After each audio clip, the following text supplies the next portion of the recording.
Bonjour, bonjour tout le monde. Il y a des choses que nous disons et que nous répétons souvent, mais je crois que c'est tellement vrai que nous sommes des privilégiés. Oui ou non? De ressentir que nous avons accès au cœur de Dieu, par la révélation de la parole de Dieu. Et je crois que ce soir, c'est encore un privilège pour nous de pouvoir nous tenir dans ce lieu. Nous voulons aussi accueillir ceux qui écouteront ce message plus tard. Et nous sommes convaincus que certainement le Seigneur parlera à vos cœurs. Et nous servons un Dieu qui n'a pas de frontières, qui n'a pas de limites. Et dans tout le monde, il cherche le cœur de ceux qui lui appartiennent. Et nous savons que ces messages auront certainement son effet dans différentes nations. Amen. Donc ce soir, sans plus tarder, je veux vous inviter à vous mettre debout et allons vraiment disposer nos cœurs par la louange, à ouvrir nos cœurs au Seigneur et allons être dans l'attente que le Seigneur nous parle encore ce soir par l'Évangile. Amen. Seigneur, ce soir, nous sommes tellement reconnaissants d'être dans ce lieu. Nous ne le disons pas, Seigneur, de manière routinière, mais nous reconnaissons que ta main est sur nos vies, que tu as fait de nous ton peuple, tes enfants. Ce soir, dans ce lieu, nous voulons proclamer ton nom. Nous voulons t'élever tel que tu le mérites, Seigneur. Nous voulons te louer, t'adorer, te donner toute la place. Que ce soir, que ton esprit soit à l'œuvre dans ce lieu, par la bouche de ton serviteur et même pendant la louange, que tu puisses, Seigneur, toucher le cœur des frères et sœurs qui sont là et même ceux qui sont en ligne, qui écouteront ce message et qui verront cette réunion. Nous te remercions et nous te donnons la gloire. Allons le louer. Alléluia, le Seigneur est bon. Le Seigneur est bon et son amour durera toujours. Sa fidélité subsiste à jamais. Le Seigneur est bon. Il ne nous décevra jamais. Il est avec nous. Oh, c'est un Dieu fidèle et un Dieu bon.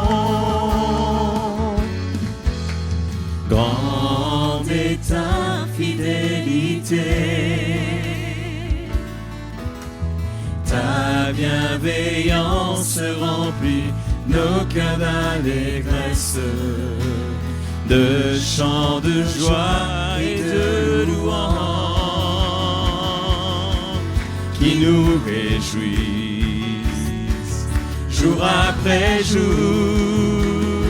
Le Seigneur est bon et son amour durera toujours. Sa fidélité subsiste à jamais. Le Seigneur est bon. Il ne nous décevra jamais. Il est avec nous. Oh, c'est un Dieu fidèle et un Dieu bon. Oui, grande est ta fidélité. Ta bienveillance remplit nos cœurs d'allégresse, de chants de joie et de louanges. Alléluia, qui nous réjouissent jour après jour. Le Seigneur est bon et son amour durera toujours. Sa fidélité subsiste à jamais. Le Seigneur est bon. Il ne nous décevra jamais. Il est avec nous. Oh, c'est un Dieu fidèle et un Dieu bon. Le Seigneur est bon, alléluia. Le Seigneur est bon. Et son amour durera toujours. Sa fidélité subsiste à jamais. Le Seigneur est bon. Il ne nous décevra jamais. Il il est avec nous. Alléluia. Oh, c'est un Dieu fidèle et un Dieu bon. Je magnifie le Seigneur. Oui, je magnifie le Seigneur. Alléluia. Et j'invoquerai son nom toute la journée. Je veux le louer, car il m'a délivré de mes ennemis. Je magnifie le Seigneur. Et j'invoquerai son nom toute la journée. Je veux le louer, car il m'a délivré de mes ennemis. toute la journée, je veux le louer, car il m'a délivré de mes ennemis. Car il m'a délivré de mes ennemis. Car il m'a délivré de mes ennemis. t'acclamons Seigneur. Alléluia Jésus. Alléluia. Sois béni Seigneur notre Dieu. Oui Seigneur, quel privilège pour nous Oui Jésus. de louer ton nom encore ce soir. Alléluia. Seigneur, nous n'avons pas mérité d'être devant ton trône, ni même d'être dans ta présence. Mais nous, les pécheurs que nous sommes, tu nous as sauvés, tu nous as libérés. Et tu nous donnes plein accès à ta présence aujourd'hui. Seigneur, je te loue pour cela. Seigneur, je t'adore pour ce que tu as fait de nous, ce royaume que tu as formé. Oh, nous t'adorons, Seigneur. Oui, Jésus, tu règnes en majesté, Seigneur. Alléluia. Alléluia. Tous les anges louent sa sainteté. L'univers crie sa majesté. Chantons gloire et puissance, force et louange à l'agneau, à l'agneau.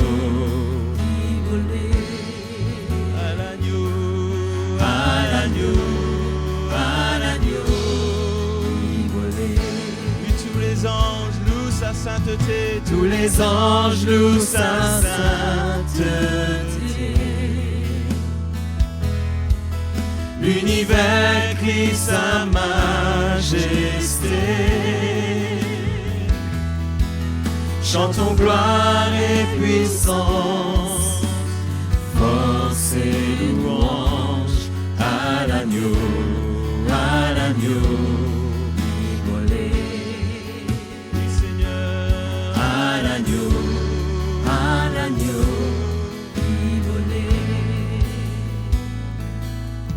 Les ténèbres ont reculé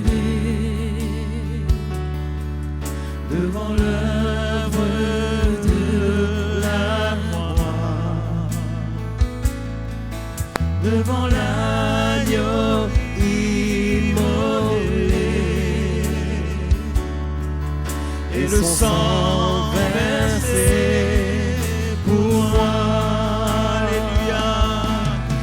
Les anges sa sainteté.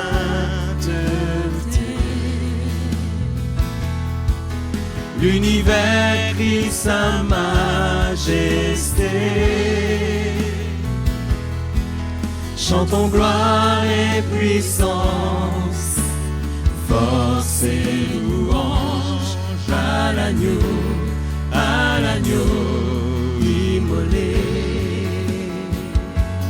À l'agneau immolé. À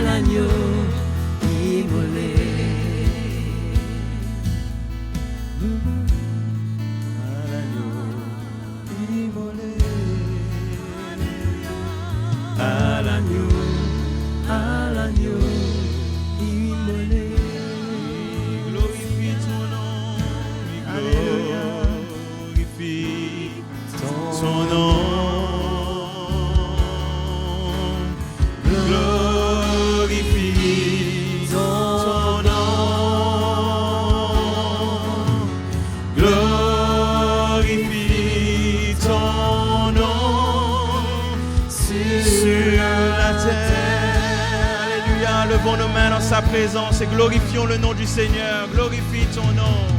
Oui, glorifie ton nom. Glorifie ton nom.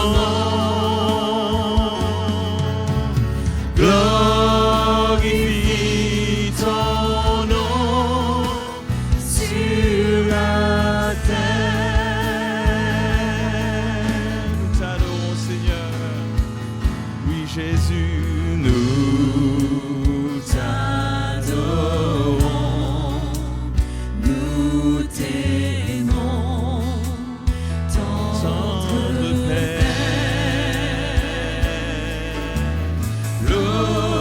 Glorifie ton nom sur la terre. Alléluia. Exaltons le nom du Seigneur. Oui, glorifie ton nom.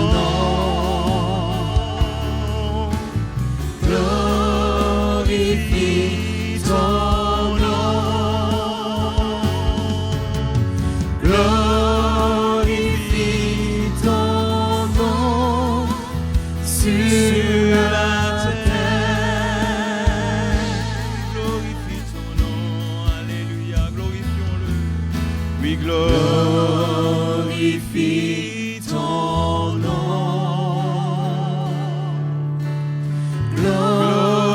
Glorifie ton nom.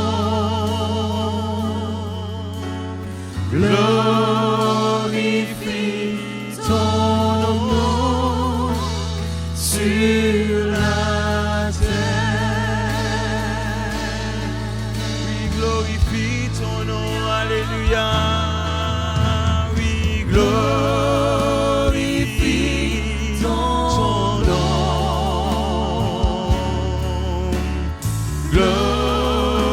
Glorifie ton nom.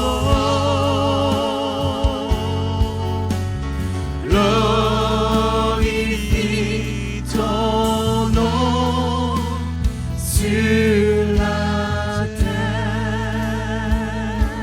Alléluia. Adorons le Seigneur ce soir. Tu es digne d'être glorifié, Seigneur. Alléluia. Jésus, nous t'adorons. Tu es digne d'être loué, Seigneur. Et digne d'être adoré. Oui, nous t'en prions. Nous voulons glorifier ton nom. Suis Jésus. Oh, alléluia. Alléluia. Digne tu, Seigneur. Oui, il est le roi des rois.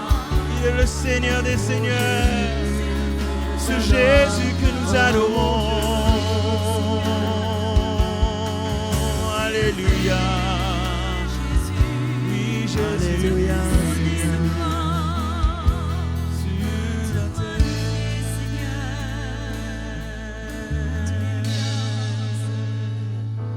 Oui, Dieu tout-puissant, plein de gloire, tu es revêtu de majesté, tu es élevé au-dessus de tout. De ton trône, tu règnes avec autorité. Sois élevé, ô Seigneur. Sois élevé, ô Seigneur, Par ton peuple là, dans ta présence. crions saint est le Seigneur. Oui, Seigneur. Sois élevé, ô Seigneur. Sois élevé, ô Seigneur. Et les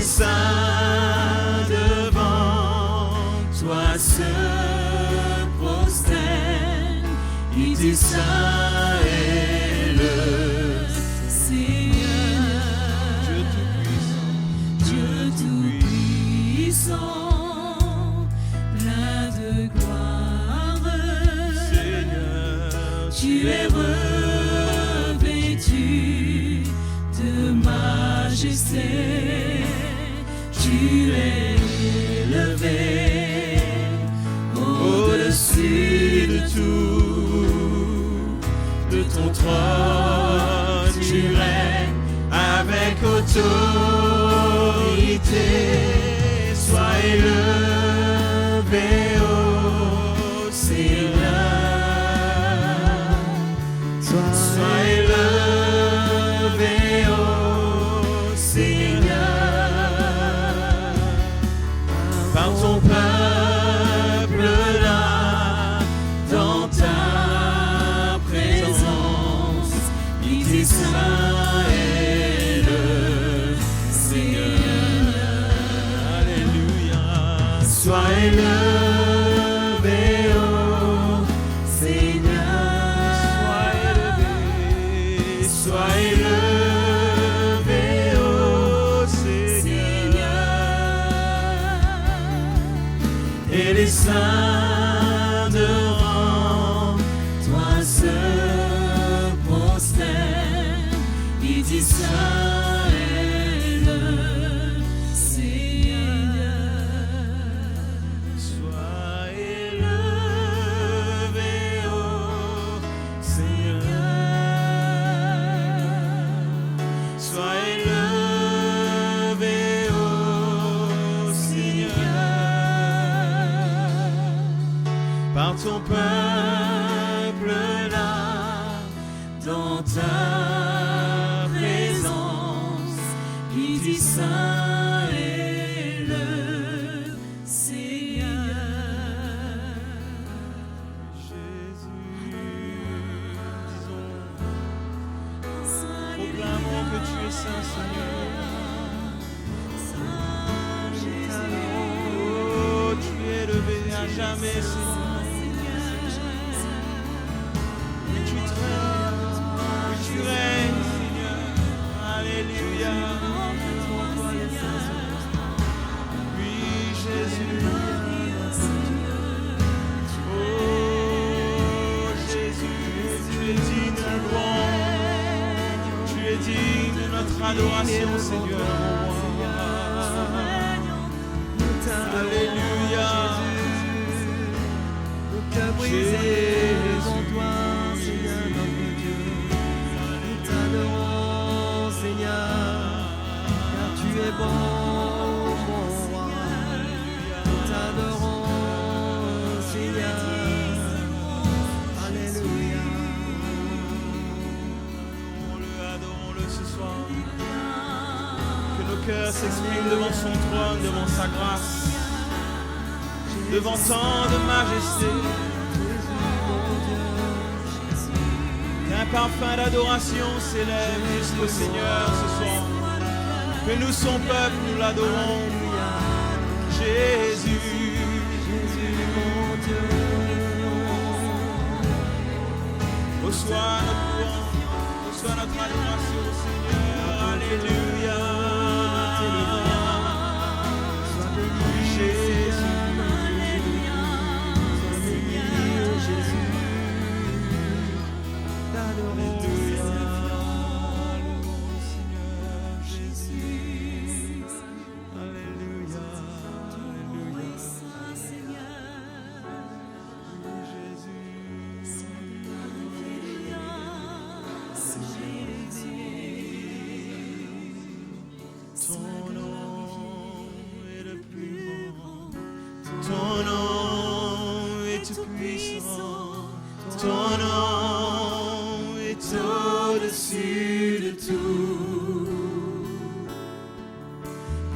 Puissance, autorité, royaume et dignité, ton nom est au-dessus. Jésus,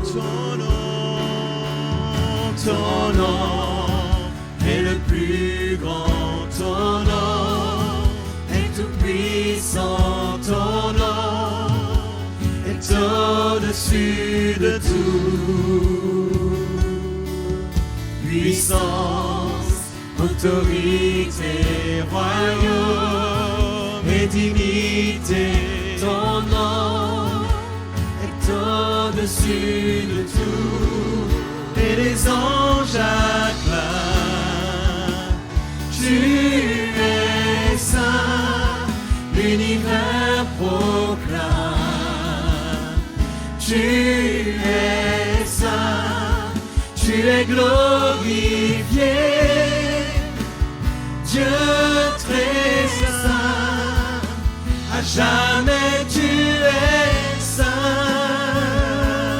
Jésus, tout ton peuple crie, tu es saint, toi le roi des rois, tu es saint, Dieu d'éternité, tu es saint, à jamais tu es saint. Chantons ton nom, Seigneur. Ton nom est le plus grand, ton nom est tout puissant, ton nom est au-dessus de tout. Puissance, autorité, royaume et dignité, ton nom est au-dessus de tout. Ton nom est le plus grand, ton nom est tout puissant, ton nom est au-dessus de tout. Puissance, autorité, royaume et dignité, ton nom est au-dessus de tout. Alléluia.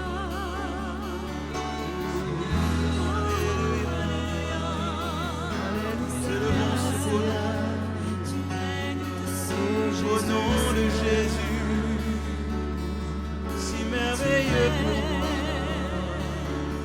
si glorieux pour moi, à ton nom de Jésus,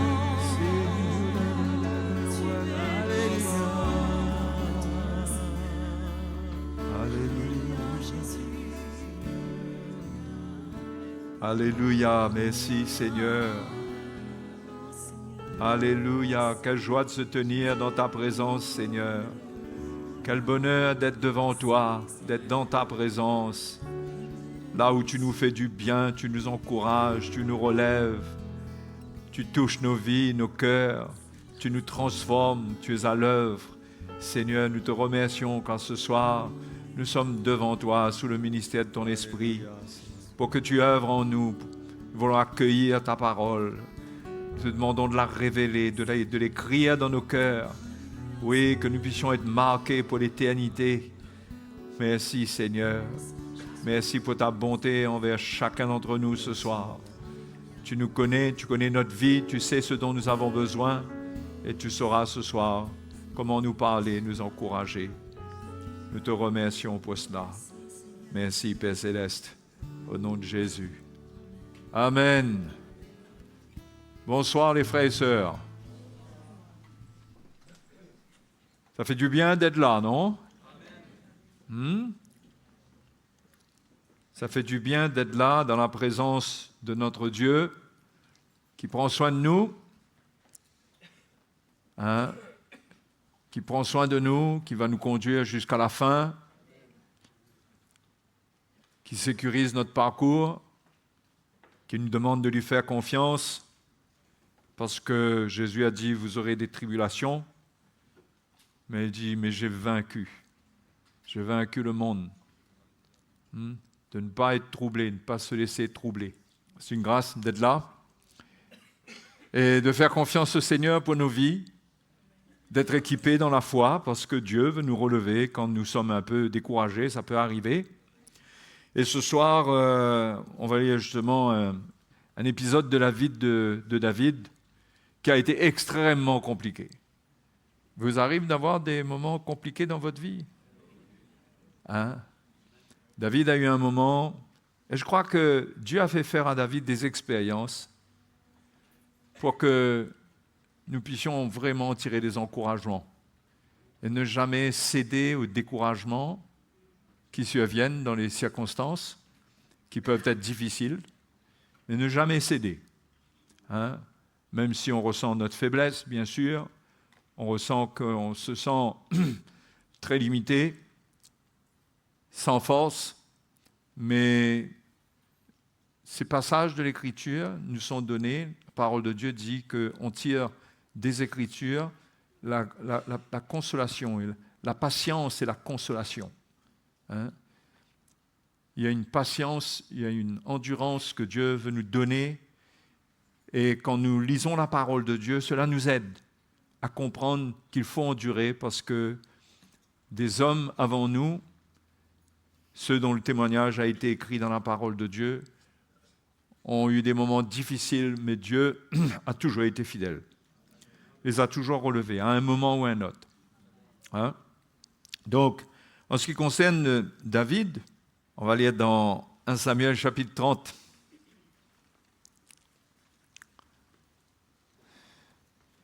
Alors, ce qu'il faut savoir, parce qu'on n'aura pas le temps de lire les 3 chapitres d'avant et tout, mais David, à cause de la persécution provoquée par Saül,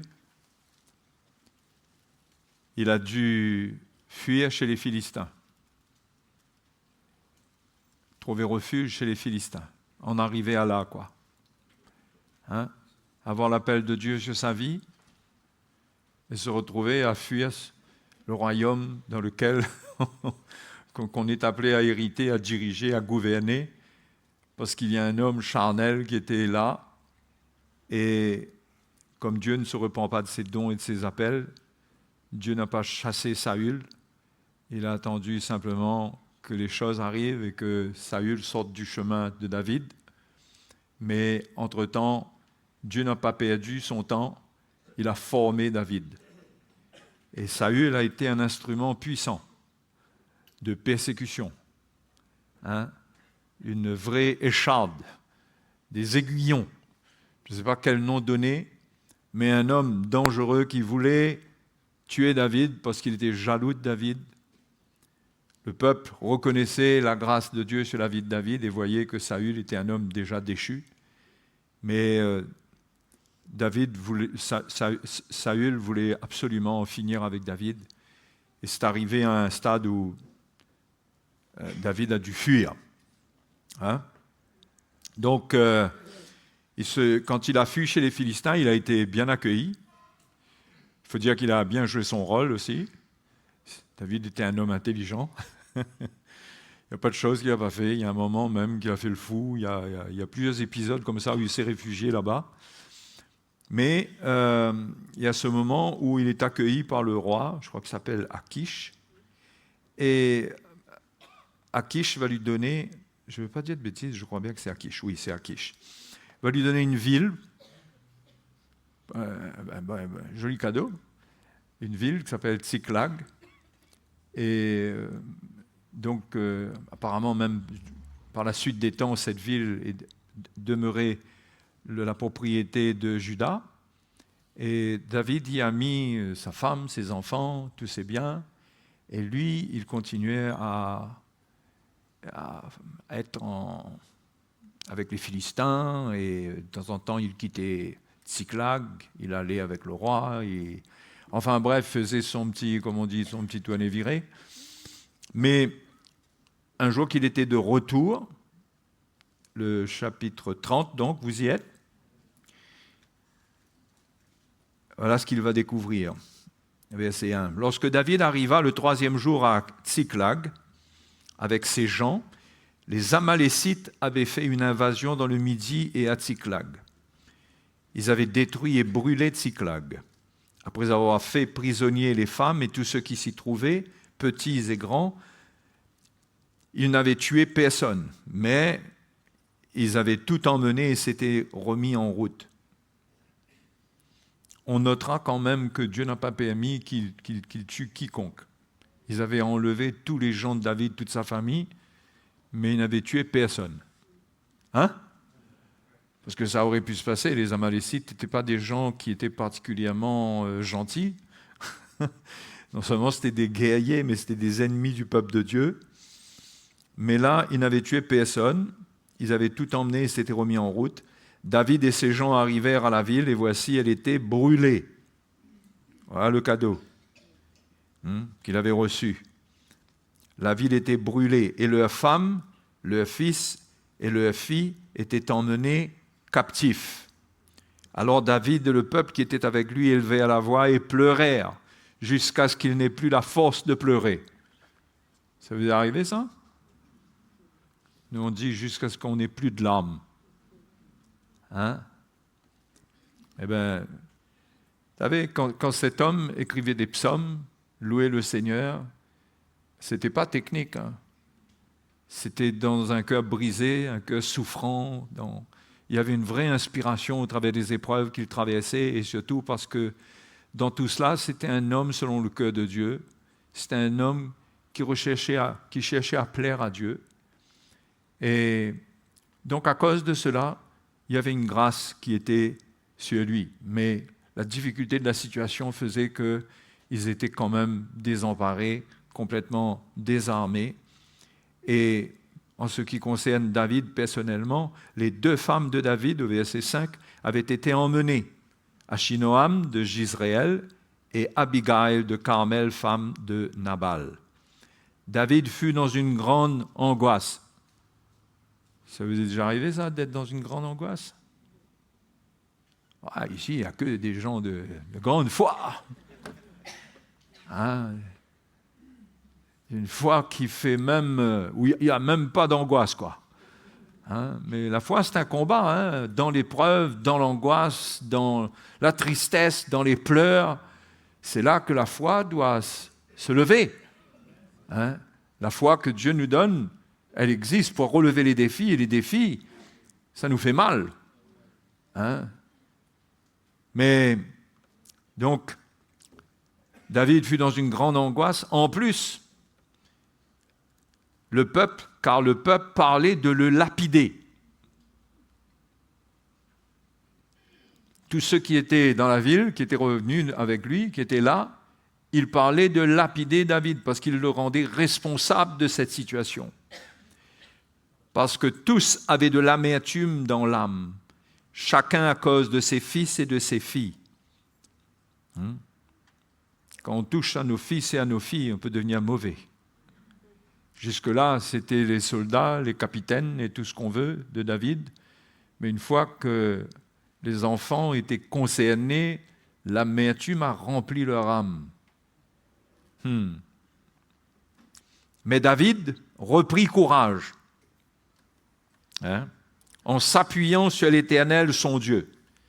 Il dit au sacrificateur Abiatar, fils d'Achimélec, « Apporte-moi donc l'éphod. » Abiatar apporta l'éphod à David. L'éphod contenait les 2 pierres, l'Urim, ou certains disent l'Urim, et le Thummim, et qui permettait, c'était dans une petite poche dans l'éphod, qui permettait de consulter Dieu, surtout dans les cas extrêmes. Et quand David veut s'appuyer sur Dieu, il sait qu'il peut compter sur l'Urim et le Thummim. Donc, c'est Abiatar, le sacrificateur, qui a cela. Il lui dit de venir et d'apporter l'éphod. Abiatar apporta l'éphod à David, et David consulta l'Éternel en disant « Poursuivrai-je cette troupe?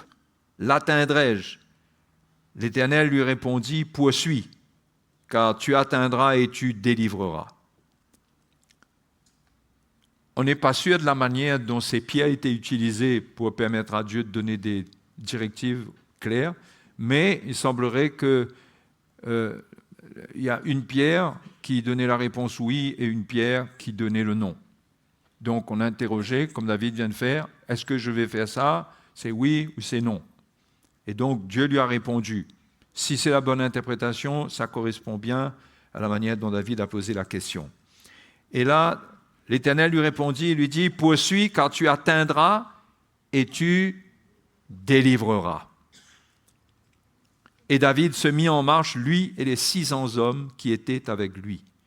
Ils arrivèrent au torrent de Bésor, où s'arrêtèrent ceux qui restaient en arrière. David continua la poursuite avec 400 hommes. 200 hommes s'étaient arrêtés, trop fatigués pour passer le torrent de Bésor. Donc dans cette poursuite, ils étaient épuisés et il y a 200 qui n'en pouvaient plus, qui n'ont pas pu continuer. Mais ils vont continuer et là, ils vont trouver dans les champs, le verset 11, ils trouvèrent dans les champs un homme égyptien qu'ils conduisirent auprès de David.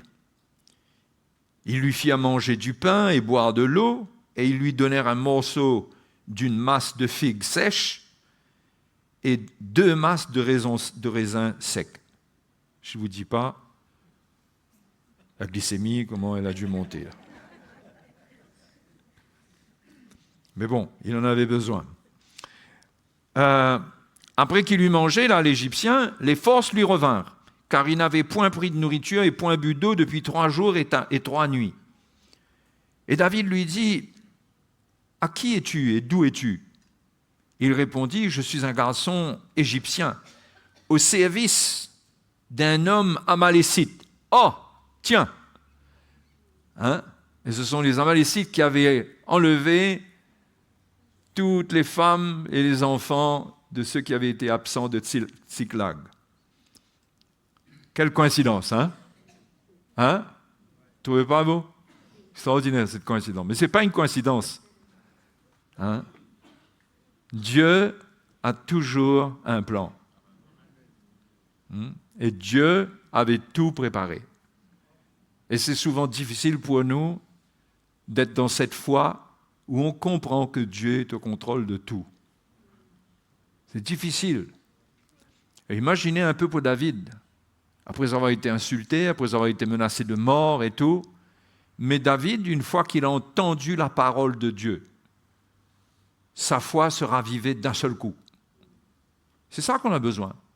On a besoin de la parole de Dieu, d'entendre la voix de Dieu, pour que Dieu nous relève et que Dieu donne une directive et que nous puissions avoir la foi que la main de Dieu est quelque part. Que la main de Dieu est quelque part. Quand ils ont trouvé cet homme, ils l'ont amené, ils l'ont nourri. C'était peut-être pas quelque chose qu'ils avaient l'habitude de faire, mais Dieu avait conduit les choses comme ça. Et voilà, il se trouve que cet homme était le serviteur d'un Amalécite. Et il dit, voilà 3 jours que mon maître m'a abandonné parce que j'étais malade. Je n'irai pas jusqu'à dire que Dieu l'avait fait tomber malade, mais en tous les cas, la circonstance étant ce qu'elle était, je pense que Dieu était en contrôle pour que cet homme soit abandonné et se retrouve sur le chemin de David, pour que cet homme, on va voir comment David va l'utiliser, et il va raconter son histoire. Nous avons fait une invasion dans le midi des Chrétiens, sur le territoire de Juda et au midi de Caleb, et nous avons brûlé Tsiklag. David lui dit, « Veux-tu me faire descendre vers cette troupe ?» Cet homme avait participé à l'enlèvement et à tout ce qui s'était passé à Tsiklag. Mais il est tombé malade, on le retrouve, on le nourrit, voilà qu'il parle, et David saisit l'occasion. Et il lui dit, « Veux-tu me faire descendre vers cette troupe ?» Il répondit, « Jure-moi par le nom de Dieu que tu ne me tueras pas, et que tu ne me livreras pas à mon maître, et je te ferai descendre vers cette troupe. » Il lui servit ainsi de guide. Et voici, les Amalécites étaient disséminés dans la contrée, mangeant, buvant et dansant à cause du grand butin qu'ils avaient enlevé du pays des Philistins et du pays des Judas. David les battit depuis l'aube du jour jusqu'au soir du lendemain. Et aucun d'eux n'échappa, excepté 400 hommes qui montèrent sur des chameaux et s'enfuirent. David sauva tout ce que les Amalécites avaient pris, et il délivra aussi ses 2 femmes. Il ne leur manqua personne. Extraordinaire, Ni petit, ni grand, ni fils, ni fille, ni aucune chose du butin, ni rien de ce qu'on leur avait enlevé. David ramena tout. Et en plus, David prit tout le menu et le gros bétail, et ceux qui conduisaient ce troupeau, marchaient à sa tête, disaient, c'est ici le butin de David. Quelle victoire, hein? À grande épreuve, grande victoire, mais à condition de garder la foi. Hein? Et ça nous encourage pour comprendre que le Seigneur ne nous abandonne pas, qu'il faut savoir le chercher dans les moments où nous sommes dans la détresse, où tout se retourne contre nous. C'était le cas pour David, hein? Où tout se retourne contre nous, où on dirait qu'on a tout perdu, la ville était complètement brûlée, il y avait zéro espoir dans la situation. Donc, vous voyez cette situation, il faut réaliser que c'est pour nous que ces choses-là sont écrites. Il nous montre un homme qui se tourne vers Dieu, et Dieu écoute sa prière. Et si on s'arrête et on se bloque sur la circonstance et on laisse le découragement, la dépression nous prendre dans ce qui nous arrive, on n'aura pas ce réflexe d'aller vers le sacrificateur. Parce que le sacrificateur, il a la réponse de Dieu. Et Abiathar, le sacrificateur, était avec David. Et David va comprendre que là, il a atteint ses limites. Il n'y a pas de solution humaine. Là, il faut que c'est Dieu qui intervienne. Et il fait ce qu'il y a de meilleur. Il se tourne vers le sacrificateur pour avoir une directive avec les 2 petites pierres que Abiathar portait dans son éphod. Là-dedans, il allait avoir la réponse. C'était comme ça que Dieu parlait à l'époque. OK? Et il a eu ce réflexe, ce cœur, de se tourner, d'appeler le sacrificateur. Vous savez, nous, c'est ça l'encouragement que nous donne l'Épître aux Hébreux. C'est de nous tourner vers notre souverain sacrificateur. Et lui, il ne va pas répondre avec 2 pierres. Il n'y aura pas le oui et le non. Au fait, si on lit dans 2 Corinthiens chapitre 1,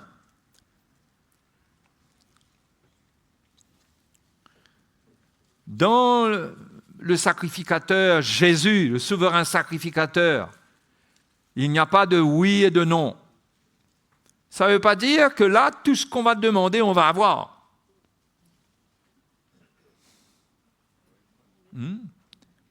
Parce que Dieu peut ne pas faire, parce que ça ne concerne pas son plan et ses promesses. Mais c'était la volonté de Dieu que Dieu ramène toutes les familles de ces gens-là. D'accord? Donc, David s'est tourné vers le sacrificateur, et pour nous, nous devons, nous aussi, le verset 18 nous montre la fidélité de Dieu. Regardez, vous y êtes, 2 Corinthiens 1, 18. Aussi vrai que Dieu est fidèle, la parole que nous vous avons adressée n'a pas été oui et non. Car le Fils de Dieu, Jésus-Christ, qui a été prêché par nous au milieu de vous, par moi, par Sylvain et par Timothée, n'a pas été oui et non. Mais en lui, il n'y a que oui. C'est extraordinaire. Hein? Car pour ce qui concerne toutes les promesses de Dieu, c'est en lui qu'est le oui.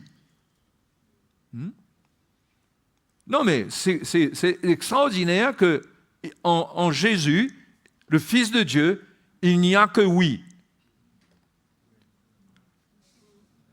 C'est ce que la parole de Dieu nous dit. Et l'Épître aux Hébreux nous dit, regardez Hébreux chapitre 4, concernant le sacrificateur,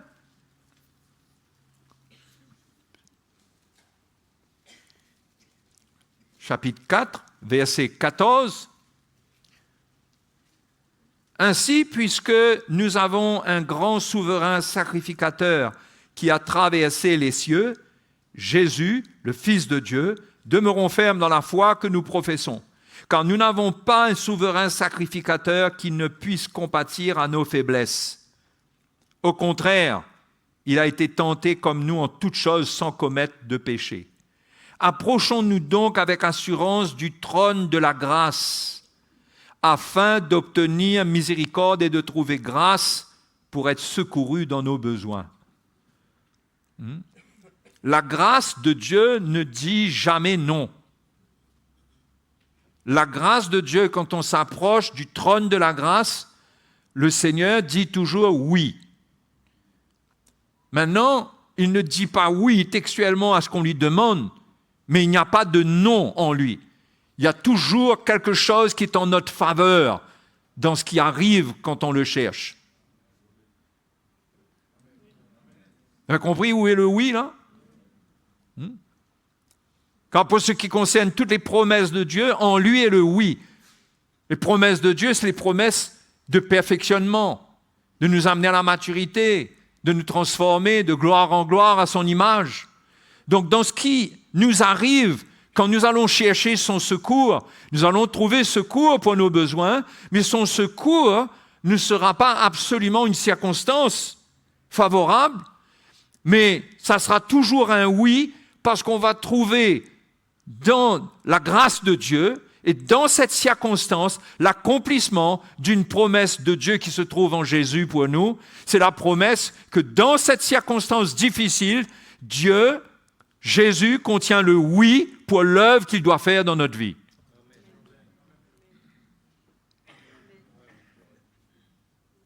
Mais maintenant, il y a des choses qu'on demande et le Seigneur dit oui à la chose elle-même. Mais il n'y a jamais de non. C'est pourquoi notre foi doit rester intacte, parce que nous savons, quand nous demandons, nous savons que c'est oui. Si nous demandons selon sa volonté. OK?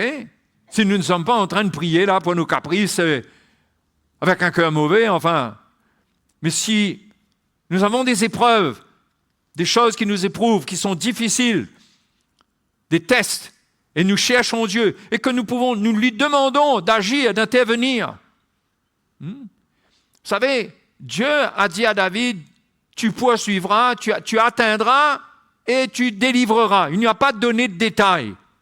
Il a parlé d'atteindre l'ennemi, il a parlé de la délivrance de ses bien-aimés, sans donner de détails. Mais en chemin, il a préparé un Égyptien qui était malade, qui avait été abandonné par son maître qui faisait partie des Amalécites. Et cet homme va les conduire là où se trouve leur famille. Ça, c'est ce que David a expérimenté. Mais nous aussi, dans ce qui nous arrive, il y a bien des choses qui arrivent ensuite que nous pourrions ne pas voir et comprendre que ça fait partie du cheminement vers la solution. Mais si notre cœur est fermé, nous perdons la foi et nous commençons à murmurer, notre cœur devient mauvais, nous ne voyons plus rien, nous sommes découragés, nous n'allons pas aller vers la solution. Qu'elle soit pratique ou bien qu'elle soit cette solution, qu'elle soit l'œuvre de Dieu dans notre vie. Et pour nous, de la part du souverain sacrificateur Jésus, ce qui est important, la promesse qui nous est faite, c'est qu'il nous secourt dans nos besoins, dans nos faiblesses, c'est qu'il nous assiste dans nos combats. La victoire, c'est pas tant que les circonstances et les situations changent, mais la victoire, c'est l'œuvre qu'il fait en nous. La victoire, c'est l'œuvre de la croix. À cela, le Seigneur ne dit jamais non. D'accord? Parce que sa promesse, en tant que souverain sacrificateur qui a donné sa vie pour nous, c'est dans sa mort et sa résurrection, c'est une délivrance de notre nature charnelle. C'est un travail intérieur. Et si on reste dans l'esprit avec l'Évangile, si on est édifié par l'Évangile, on va apprendre à garder les yeux et les oreilles sur la réponse positive de Dieu, parce qu'on va toujours comprendre que dans tout cela, on sortira vainqueur. C'est écrit quelque part, ça? Où? Romains chapitre 8. Paul parle de circonstances terribles. Verset 35. Qui nous séparera de l'amour de Christ? Sera-ce la tribulation, ou l'angoisse, ou la persécution, ou la faim, ou la nudité, ou le péril, ou l'épée?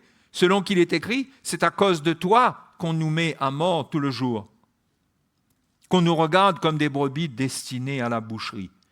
Mais, verset 37, mais dans toutes ces choses, Nous sommes plus que vainqueurs par celui qui nous a aimés. Hein? Dans toutes ces choses, nous sommes plus que vainqueurs par celui qui nous a aimés. Il y a un non là-dedans, là? Il y a le oui. Dans toutes ces choses. Mais ces choses-là sont terribles. Ça nous rappelle la situation de David. Faire face à l'épée, au péril, à la famine, à toutes sortes de circonstances dures. Mais il y a une chose que ce passage dit. Il dit, c'est à cause de toi qu'on nous met à mort tout le jour. C'est-à-dire que le chrétien expérimente des épreuves, des moments difficiles. Il y a beaucoup d'attaques, beaucoup de choses qui viennent contre lui parce qu'il veut s'identifier au Seigneur. C'est à cause de l'Évangile. Quand c'est à cause de l'Évangile, c'est à cause du Seigneur, c'est à cause de la justice que tout cela nous arrive. Dans toutes ces choses, nous sommes plus que vainqueurs. Parce que nous sommes identifiés à lui dans sa mort, et de sa mort ne peut ressortir que la victoire d'une manière ou d'une autre. Parce que le changement qu'il peut produire en nous, c'est ça la grande victoire de la croix.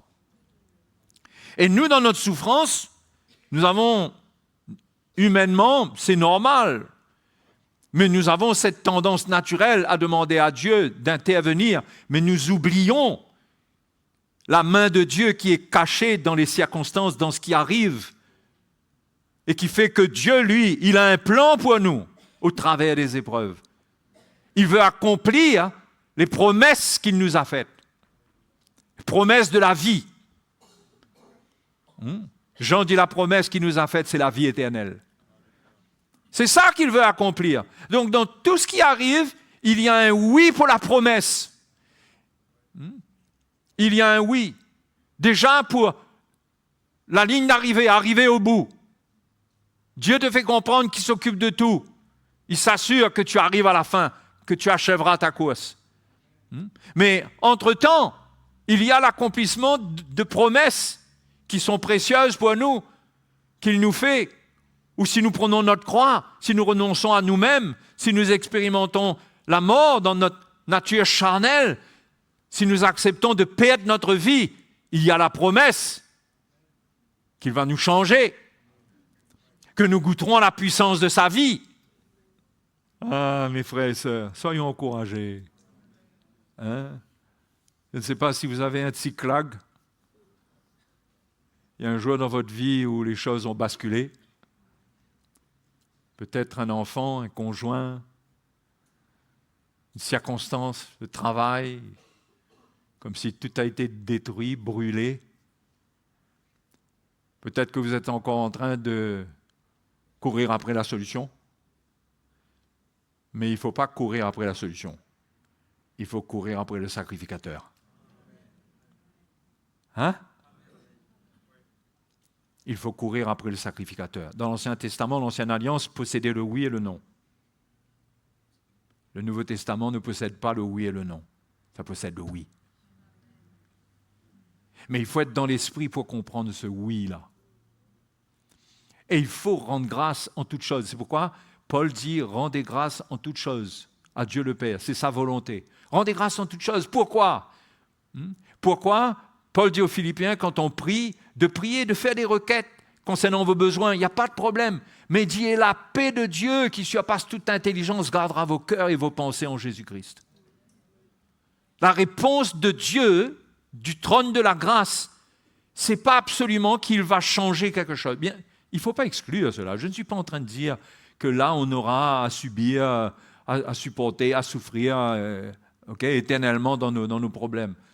Mais il faut savoir faire patience. Et Dieu est le Dieu de réconfort. Dieu nous donne sa paix pour nous montrer qu'il s'occupe de tout. Mais qu'il faudra être patient. Parce que Dieu a un temps pour agir, pour restaurer votre cyclag. La situation qui paraît être brûlée, on dirait que c'est pas réparé, mais vous devez savoir que Dieu a mis un Égyptien quelque part, qu'il y a quelque chose que Dieu fera. C'est cette foi-là que nous devons garder. Et ne pas nous décourager en regardant les résultats, en regardant chaque jour par la fenêtre. mais de rester auprès du souverain sacrificateur et de chercher le secours pour notre besoin. Notre besoin, il est tout d'abord spirituel, il est en nous, il est dans notre lutte. Notre besoin, c'est pour aborder cette croix comme lui, il a été fortifié pour aller à la croix. Notre besoin, c'est qu'il nous fortifie dans notre esprit, dans notre homme intérieur, pour qu'on ait le courage de continuer jusqu'à ce qu'on voit sa victoire, parce qu'il y aura une victoire. Parce qu'il ne dit pas non. Hein? Attention, hein? La Bible dit Dieu résiste aux orgueilleux. Hein? OK? Je parle là de chrétiens qui étaient prouvés, qui vivent la vie chrétienne. Ce n'est pas la perfection, mais quand même qui est vrai, qui est sincère. L'Épître aux Hébreux même nous dit de nous approcher de lui avec un cœur sincère. C'est la première chose que ça dit. Dans la plénitude de la foi, dans Hébreux chapitre 10.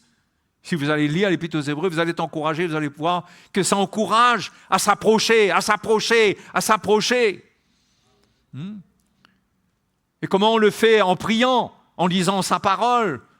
Comment est-ce qu'on a un contact avec le sacrificateur?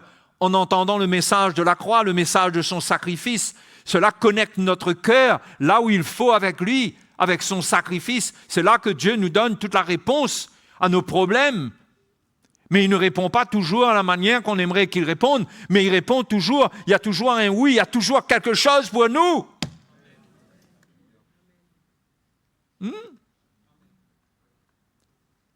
Il faut savoir qu'il y a toujours quelque chose pour nous. Il n'y a pas de oui et de non. Mais si nous doutons, Jacques dit qu'un tel homme ne s'imagine pas qu'il recevra quelque chose. C'est un homme irrésolu, inconstant dans toutes ses voies. Si nous doutons, si nous finissons par croire que Dieu m'a oublié, laisse tomber, et nous avons un genre d'attitude d'enfant mal élevé, là, avec papa, où on manifeste un peu de rébellion. Ça demande un traitement spécial, ça. C'est le châtiment du Seigneur. Ça, c'est la réponse que Dieu donne si nous sommes dans de mauvaises attitudes. Mais si nous avons le cœur qu'il faut, nous gardons notre cœur pur. Et nous rendons grâce au Seigneur parce que nous avons prié, il a entendu, nous savons qu'il va agir. Nous le savons. Quelle que soit la chose que nous demandons, si nous demandons quelque chose selon sa volonté, l'apôtre Jean dit, il nous écoute, et quelle que soit cette chose, il l'accomplira pour nous. Ça ne veut pas dire que c'est des choses que Dieu fait instantanément.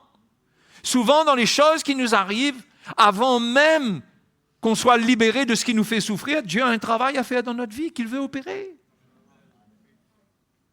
Souvent. Il y a des miracles qui se passent quand nous crions à Dieu, Dieu nous délivre, Dieu nous guérit, Dieu fait ceci, fait cela, alléluia, gloire à Dieu. OK, le Seigneur est miséricordieux, il est grand, il peut faire ce qu'il veut.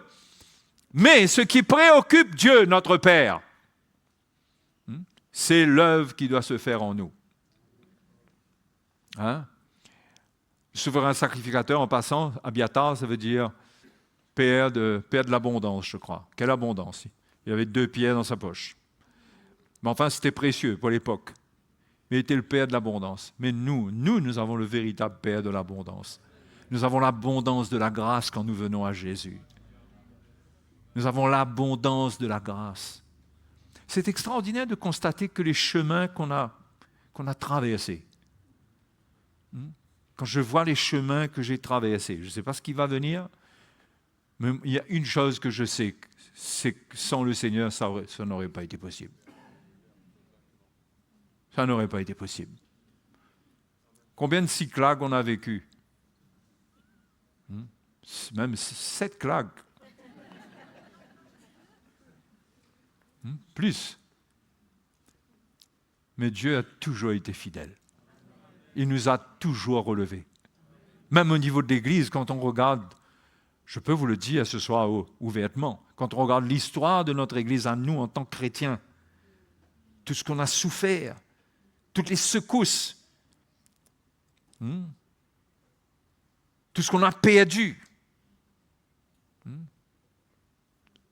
Peut-être que vous êtes là, vous ne connaissez pas notre histoire, vous êtes sur Internet, vous nous écoutez, mais on a une histoire de grandes secousses, de Tsiklag. On dirait qu'on avait tout perdu, tout a été détruit. Mais Dieu, fidèle, a reconstruit, a restauré, nous a accompagnés. Alléluia. Il est fidèle. On a été secoués, mais on est resté. On est resté. Ça a fait mal, mais on est resté. Il ne faut jamais fuir. Ne fuyez ni l'Évangile, ni le peuple de Dieu, ni le Seigneur. Parce qu'il est le réparateur des brèches. Si une brèche est faite dans votre vie, et que votre cœur est pur et votre cœur est pour lui, gardez la foi. Le Seigneur restaurera au temps convenable, il fait toutes choses merveilleuses. S'il y a une brèche, cette brèche peut être votre maison, votre foyer, peut être, vous avez perdu votre travail, je ne sais pas ce que vous avez perdu, ça a pris du temps, ça prend du temps, ça peut être votre vie personnelle, une brèche dans votre santé. Une brèche peut avoir été faite dans votre santé. À l'époque, on a tellement été secoués. Je crois qu'on a des cheveux qui sont devenus blancs en l'espace de quelques jours. Le stress, on a eu des moments durs. Mais on savait une chose dans notre cœur. Dieu nous avait montré c'est quoi l'Évangile. Dieu nous avait montré qui suivre.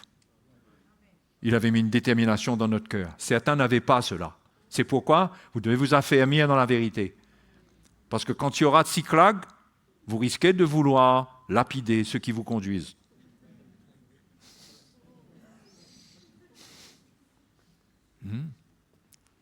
Parce qu'on a tendance qu'on n'est pas affermi. David avait des hommes un peu méchants avec lui, des hommes qui laissaient pas, ils n'avaient pas le cœur qu'il faut. Quand on est éprouvé, on a tendance à pointer le doigt. On cherche un responsable. On trouve vite un faux responsable, un bouc émissaire, qu'on appelle ça. On le trouve vite. On l'identifie. C'est notre cœur mauvais qui nous fait tomber dans une tromperie énorme. Mais on doit réaliser que la main de Dieu est sur nous. La main du Seigneur nous conduit. Il y a un moment où il répare la brèche. Il y a un moment où il va faire du bien. Alléluia. Frères et sœurs, je peux vous encourager. Ça fait des mois et des mois que je me lève le matin. Je suis dans un brouillard.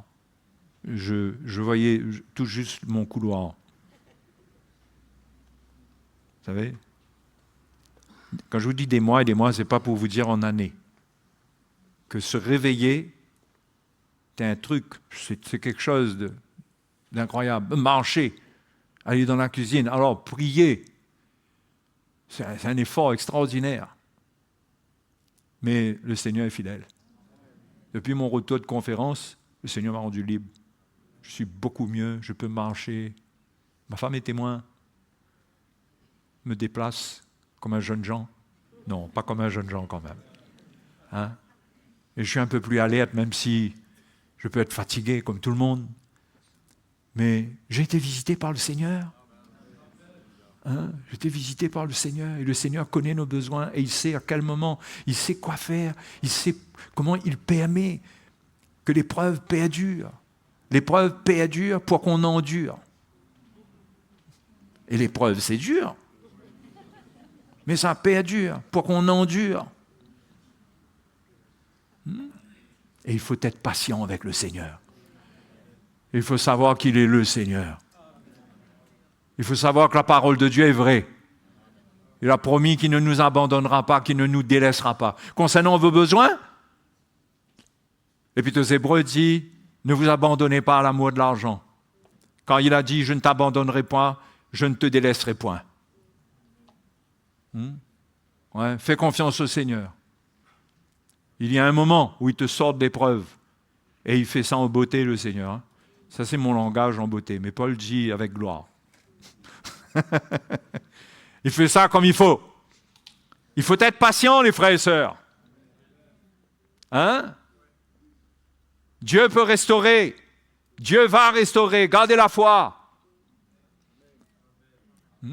Alors vous croyez que quand Jésus a dit, si vous dites à cette montagne, transporte-toi d'ici là, elle se transportera, se jetterait dans la mer, ben, parfois ça se passe tout de suite, parfois ça prend du temps avant que la montagne parte. Mais si vous avez la foi, et vous savez que Jésus a dit ça, vous savez que c'est vrai, sa parole est vraie. Amen. Hein? Et même si vous passez pour quelqu'un d'un peu ridicule avec votre foi qui croit alors que tout est le contraire, mais vous gardez la foi. Parce que vous savez que le Seigneur est fidèle. Et si vous êtes patient, vous allez tirer des épreuves et des moments difficiles, des biens spirituels précieux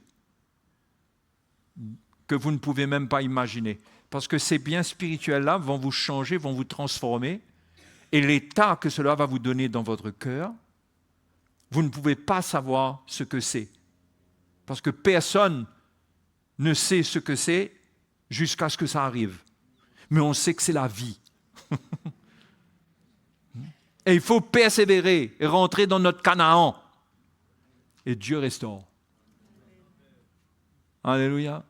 Donc dans la vie, on a des moments durs, d'épreuves, mais on a un souverain sacrificateur qui peut nous secourir dans nos besoins. Tournons nos regards vers lui, écoutons sa parole, écoutons son message. Attachons-nous à entendre sa voix. Écoutons la voix du bon berger, pas la voix de toutes sortes de mercenaires. Écoutons la voix du bon berger qui nous dirige d'après sa mort, d'après ce qu'il a fait. Il a frayé, il a ouvert un chemin pour nous. Il nous conduit dans ce chemin. Écoutons sa voix, écoutons son message. Laissons-nous attirer vers sa parole. Parce qu'il va nous conduire dans de verts pâturages. Il va nous conduire là où il faut, là où nous serons restaurés. L'Éternel est mon berger. David a dit cela, il savait de quoi il parlait. Il restaure mon âme. L'Éternel est mon berger, je ne manquerai de rien, il restaure mon âme. Il me dirige vers des eaux paisibles, me conduit dans de verts pâturages. Et même quand je passe dans la vallée de l'ombre de la mort, sa houlette et son bâton sont là, il est là, il ne me laisse jamais. David avait expérimenté cela. Vous savez, ce dans quoi le monde va là, et beaucoup de chrétiens, on aura besoin de chrétiens qui seront passés dans la vallée de l'ombre de la mort et qui auront expérimenté la présence du Seigneur avec eux, son bâton, sa houlette, il corrige, il rectifie, il nous demande de continuer la route même quand c'est noir, c'est sombre, et il est là avec nous.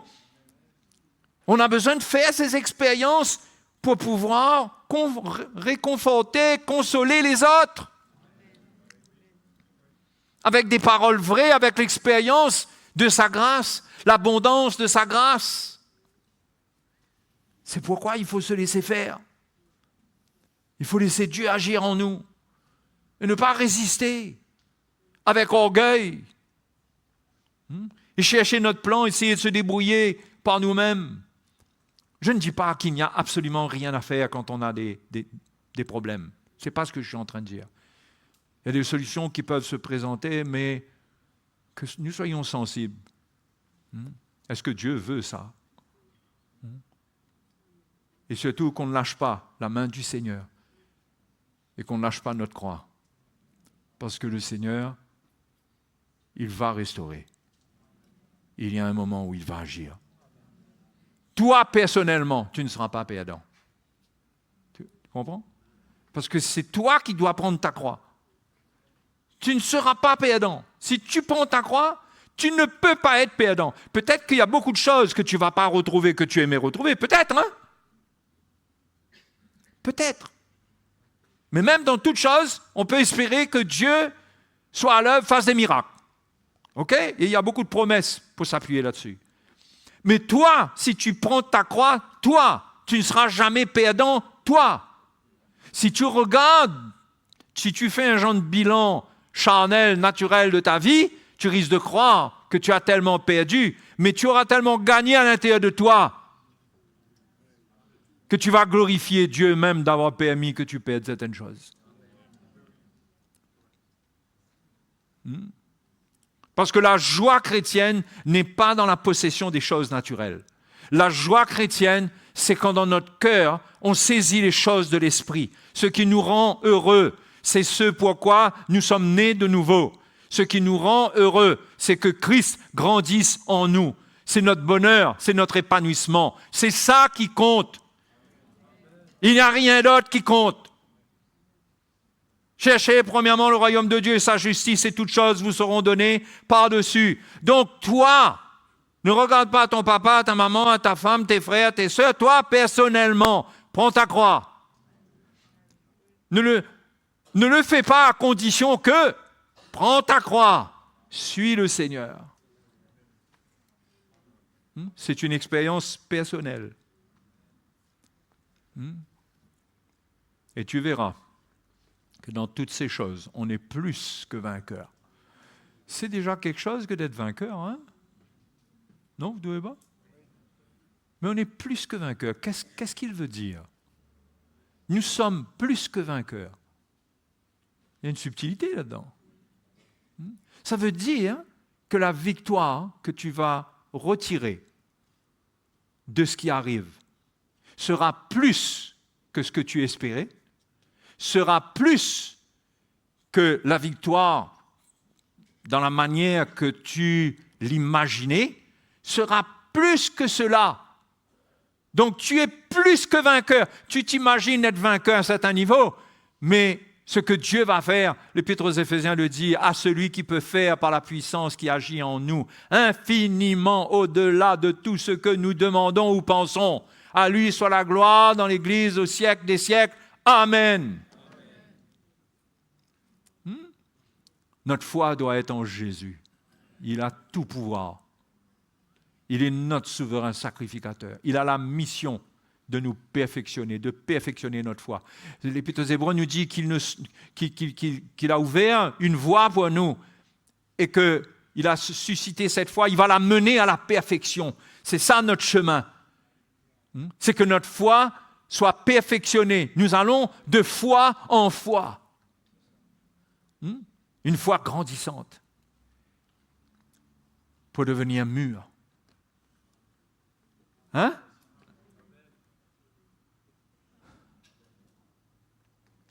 Ouais. Et pour ça, il faut passer de temps en temps la vallée de l'ombre de la mort. Et ne pas se battre contre les circonstances, mais trouver le bâton et la houlette. Être sensible quand elle nous pique un coup sur les côtés, là, pour nous ramener. Quand elle nous rattrape, être sensible. Parce que nous sommes dans un passage de notre vie qui est particulier, qui est peut-être un peu sombre, mais Dieu est là. Il est là pour nous. Je ne peux pas m'imaginer que Jésus ne serait pas là un seul instant. C'est pourquoi on doit être édifié dans la foi, pour ne pas voir cela, mais voir qu'en lui, il n'y a que oui. Vous voyez, si vous ne comprenez pas les choses dans l'esprit, la parole de Dieu peut vous décourager. Elle se retourne contre vous. Parce que vous dites, mais Seigneur, mais regarde, il n'y a que oui. Alors j'ai demandé, où c'est? Mais tu ne comprends pas de quel oui il parle. Reste avec le oui qui est dans l'Évangile pour ta vie. Le oui, je te ferai entrer dans mon royaume. Le oui, je te changerai, je te transformerai. Tu me serviras dans une plus grande liberté. Le oui. Si on ne comprend pas le oui de Dieu, on va chercher un oui qu'on va analyser ensuite la réponse comme un non. Et ça te décourage. Mais celui qui a la foi, il continue. Même si tout semble dire non, il sait que Dieu a dit oui. Pourquoi est-ce que Dieu a dit oui? Je ne sais pas. Moi, je dis, Seigneur, je suis faible, je suis fatigué, j'ai besoin de ton aide. S'il te plaît, secoue-moi, fais des miracles. Et si c'est possible, Jésus a fait cette prière, que cette coupe s'éloigne de moi. OK? Mais il y a des choses, en ce qui concerne Jésus, ça n'a pas été possible, mais il y a des choses que Dieu peut faire par miséricorde parce qu'il a compassion de nous. Mais il y a des choses qui sont le moyen de nous amener à la croix pour un rendez-vous puissant, pour une œuvre profonde et puissante. Et ça, il ne faut pas se battre avec une foi charismatique là-dedans. Il faut avoir une foi qui cède, où on cède notre vie. On s'humilie, on s'incline, on le remercie. Alléluia. OK.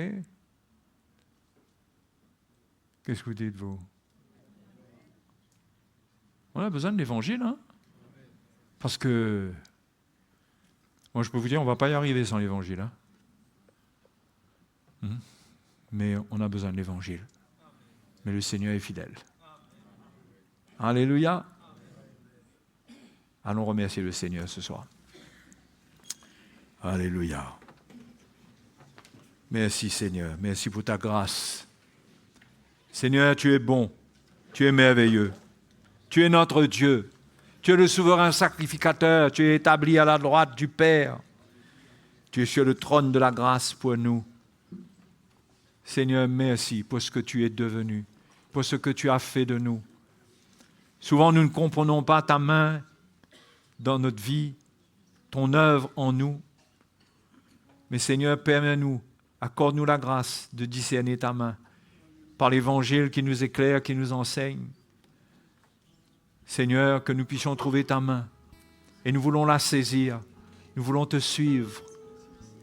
Nous ne voulons pas nous laisser arrêter par tout ce qui arrive dans notre vie, mais nous voulons continuer. Tu es notre Dieu, tu nous as appelés, tu es fidèle et ta parole nous a dit par la bouche de Paul que même lorsque nous sommes infidèles, tu demeures fidèle. Oh, merci Seigneur, parce que notre salut est sécurisé en toi.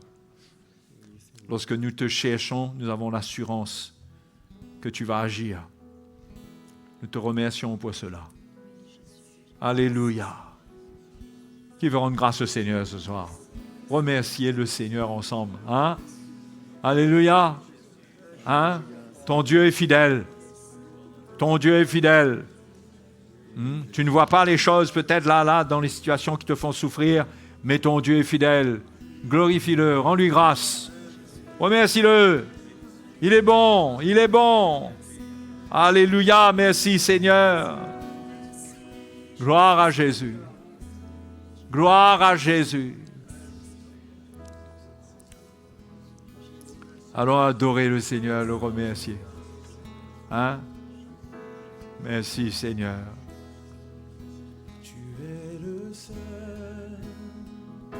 Dieu éternel, toi seul est juste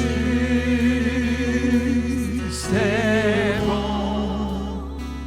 Tu es le Dieu puissant. Tu es le Dieu puissant. Tu tiens ma vie entre tes mains, et c'est sur toi que je me tiens. Tu es le Dieu puissant. Tu es le Dieu puissant. Sois glorifié.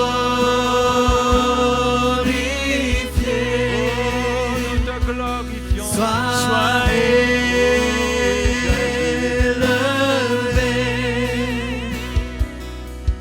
et dans nos cœurs et par nos vies, sois glorifié, sois glorifié, sois glorifié,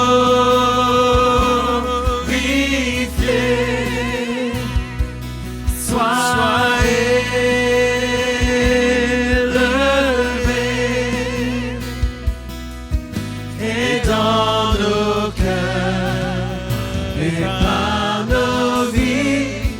sois glorifié, ô Dieu puissant. Oh, nous l'adorons, nous l'adorons. Tu es le seul Dieu éternel, toi seul es juste et bon. Tu es le Dieu puissant, tu es le Dieu puissant. Tu tiens ma vie entre tes mains, et c'est sur toi, Alléluia, que je me tiens.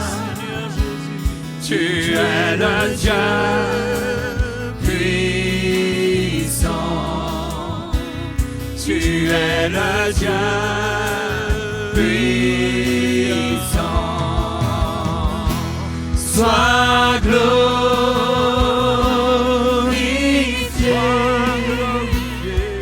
sois élevé,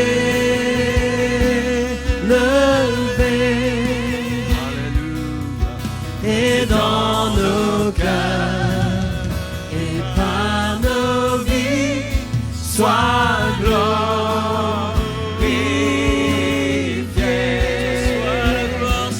Sois glorifié,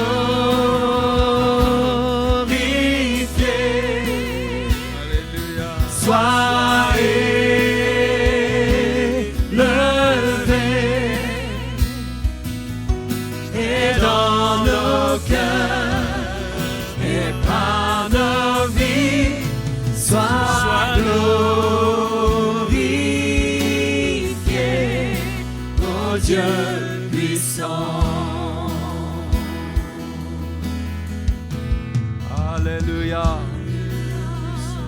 Oh Dieu puissant, oh nous t'adorons, nous célébrons ton nom en chantant tes louanges.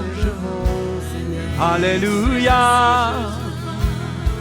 Oh nous t'adorons, oh sois glorifié, sois élevé. Alléluia. Merci Seigneur. Merci Seigneur. Le Seigneur est fidèle. Le Seigneur est grand. Il est avec nous. Il est pour nous. Qui sera contre nous? Ces paroles sont vraies, sont les paroles de Dieu. Ne doutons pas. Le diable fera tout pour que tu doutes, pour que tu abandonnes ces paroles-là, que tu retournes à tes raisonnements. Tes raisonnements te détruiront. La parole de Dieu te construira. Elle mettra en valeur la nouvelle créature que tu es. Elle te ramènera à la justification. Que Dieu ne te condamne plus. Elle te donnera une couronne de joie, une couronne de grâce. Tu pourras remercier le Seigneur, le célébrer, malgré les moments difficiles que nous traversons. Hein? Donc, avant de se séparer, ce soir, encourager quelqu'un. Hein?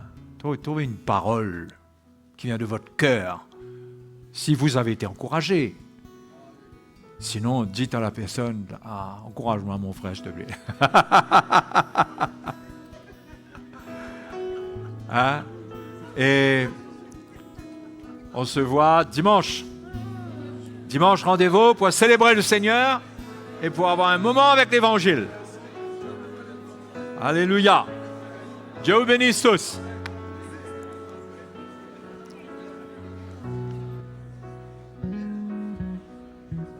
Au revoir à tous ceux qui nous ont suivis en ligne. Que le Seigneur vous bénisse. Amen. Si vous êtes dans votre cyclag, sachez que Jésus est vivant. Amen. Il va restaurer ce qui a été brûlé. Il est notre Dieu. Il est le Tout-Puissant. Amen. Alléluia. Amen. Bonne soirée à tous. Merveilleux est notre Dieu. Tu es bon et tu fais de grands prodiges. Nous élevons ton nom si grand, prosterné ta